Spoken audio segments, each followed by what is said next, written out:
Five na. Ready. Good morning, everyone. Today we are presenting to you our MATLAB and AutoCAD final presentation and our final project. Here, the first script of code is ask, asking the user for the truss geometry, the number of panels, the length, the height in meters, and the load in kilonewtons. Next, loop coordinates and start the plot. This script about start a start a plot para sa start para sa figure of the code and a loop and you it determines this code determines the coordinates para sa plot din. After that, i-display din yung heading ng trust member data table and the columns para sa header ng table. This code use trigonometry to compute the length and the angle of each element. The angle is in rad, then we convert it into degrees para sa display. And sa angle display naman is kapag lower than 0 or negative siya, magpa-plus 360 kami para makita yung this degree at its possible positive angle. And if hindi naman siya negative or hindi siya lower than 0, magdi-display naman siya. Then, we compute the actual force by the formula of low P as in load times the cosine of the angle. And we store it into force I para mas madali siyang i-code. We, we use members using a simple force computation using the payload and the set results. Next is determining the compression and tension.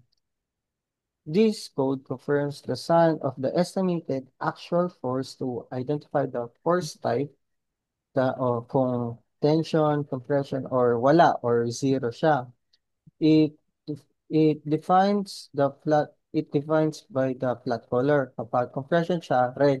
Kapag tension, blue. Kapag wala or zero, black. And and the first type description. Next, plot and displaying result. This part shows the first type and the amount by plotting the current member segment with the specified color and line width. Next code naman is shows the Ay, next, before closing the member loop, it displays the member ID, the angle, the length, and the actual force on the command window. Then the code determines the last, the last line of code in the finding the max tension and compression determines the max tension and compression. Dito, hinahanap lang namin yung max tension and compression sa buong truss. And then, magdi-display kami ng summary of the max force as a header for summary. Then, display result for max tension and compression. This determines if any tension or compression members were discovered in the truss. Dealing with situation when the force area may be empty.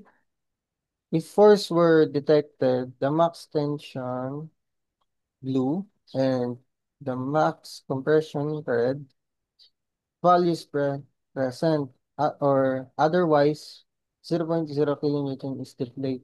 Parang dito is kapag walang nakitang tension or compression, ang magpapakita lang is 0.00 kilonewton no tension members or 0.0 kilonewton no compression members.